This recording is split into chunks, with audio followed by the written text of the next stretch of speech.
applications. What kind of applications do you think of as far as formative causation is concerned? What could be a technological application? Well, there are several. So that people suddenly are convinced, well, of course, Sheldrake is right. Well, two possibilities. The first would be an educational application. If morphic resonance is involved in learning, then we may be able to find ways of enhancing morphic resonance so that we can greatly increase the efficiency of learning or training procedures. Already some of the experiments on morphic resonance have shown that people learning tasks on computers can learn them quicker after other people have learned the same thing. And if we can improve the conditions for learning or training, this would be something that could be applied within a few years, at least within commerce, probably not within schools and universities. They'd be the last. But within commerce and industry, people are not interested in theories, they're interested in what works.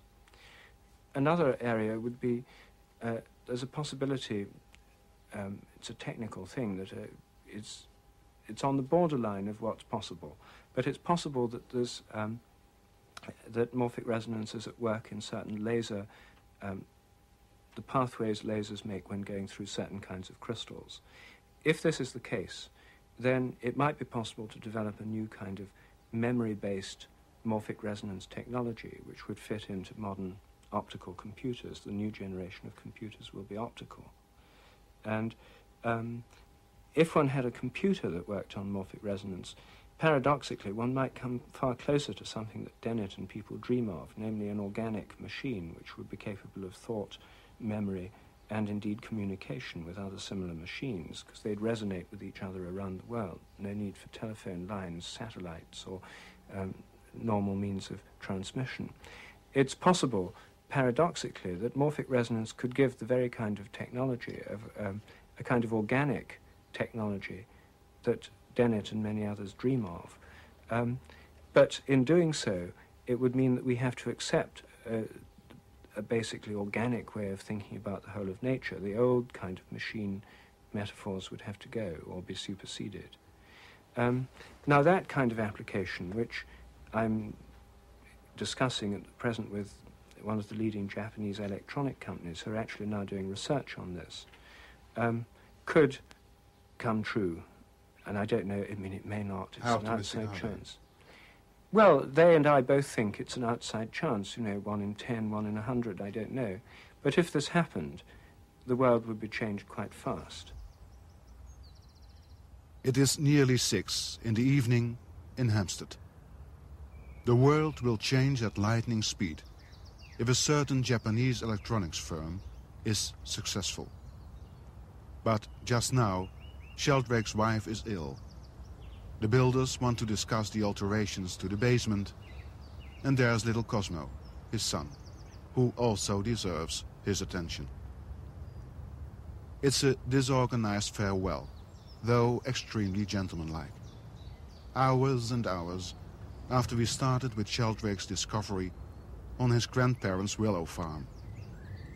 Hours after we talked about what fascinated his children, their fascination with death, for instance. He says, what happens when you die? You see, and so part of it is that, of course, your body decays. He likes playing in the local, when we go to the church on Sundays, he likes playing in the graveyard of Hampstead Parish Church. There are old tombs, and they're all overgrown with ivy, and there are yew trees and so on. It's a very old and romantic and beautiful graveyard. So he loves hiding behind these tombs, and he's very interested in whether they've all got skeletons in them, which they have. And so he knows that bodies decay, that you bury them in graveyards and the body decays.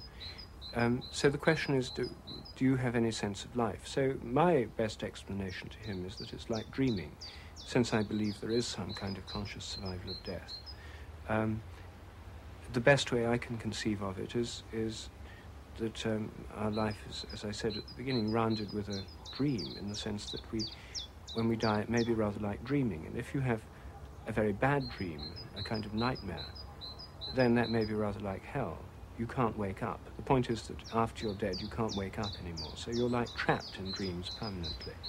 And when we dream normally, of course our physical body is lying in bed, But when we dream, we have the sensation of going to other places, talking to other people, seeing things, walking around, even flying. Now, none of these things that we're actually doing in our physical body. So we all have every night, even if we don't remember it, the experience of living in another kind of body, doing other kinds of things which our physical body is not doing. So we're familiar through years and years of dreaming, most of which we forget, most of which comes from our unconscious in ways that we're not aware of. Most of us don't pay much attention to dreams, yet we all have a dream life, which is a kind of parallel life to our ordinary life. Not in our ordinary body, but in what we could call our dream body, because we have an implicit body in our dreams, even if we're not aware of it. And this dream body then comes back into our physical body, and when we wake up, there we are. We've woken up, we forget about the dream. But at the moment we are dying? Well, at the moment we're dying, maybe the one way of thinking about the way we survive bodily death would be in a kind of dream body. Because, now, I leave aside the obvious question of what's the physical basis of the dream body. I'm just now talking about what we experience. Well, I mean, we can leave the brain out of it for the time being. I'm just talking about our actual experience. Our actual experience is of having another body in our dreams and of travelling to other places and seeing other things. And most people in most cultures for most of human history have believed that in our dreams we do, in some sense, travel outside our body. And sorcerers and shamans and witches have perfected the techniques of travelling consciously in dreams.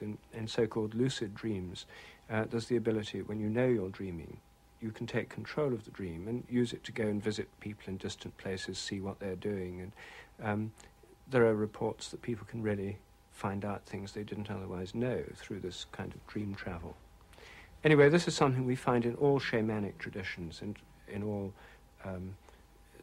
psychic traditions.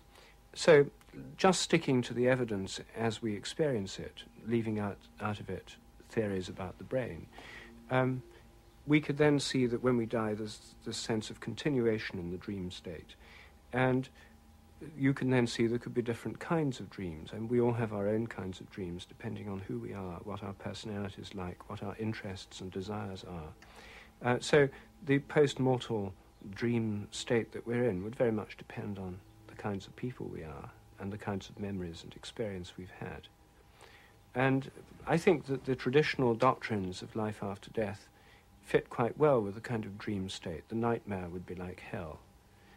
Ordinary dreams, which are neither completely good nor completely bad, would be like the Catholic idea of purgatory, where there's a continued development. You continue after death to have some kind of psychic life, but it's not the psychic life of the ordinary waking state. I think it may be more like the psychic life of the dream state. And then there may be within that the possibility of sometimes there are totally blissful dreams when there's a kind of liberation from the ordinary limitations of dreaming, and that may be the kind of final liberation from that intermediate state, a kind of mystical experience within the dream, which is possible, which some people have. I've had some myself. So anyway, this is the analogy. This is my starting point, and you asked me how I talk about it to my 4-year-old son, and that's the answer. That's how I talk about it. Now, if I were talking about it to somebody like Daniel Dennett, I'd obviously have to be talking about it in a completely different way, because he'd immediately bring in the brain and his theories about the brain and so on, which would be a different kind of discussion. Yeah, there's an illusion with that. An illusion is like he calls a dream. Yes, they call it an illusion. Caused by this army of dumb idiots forming our brain experiences. Exactly. Well, I would say all that's just as much a theory as the other one, you see, that these are different theories. But one can start with experience. We all have experience of dreams. We are such stuff as dreams are made on, and our little lives are rounded with a sleep. Rounded with a sleep. I mean, the idea that our life is like a dream. I suppose so, yes. I mean, actually, I think it's the other way around. I think that when we die, or before we're born, it's probably more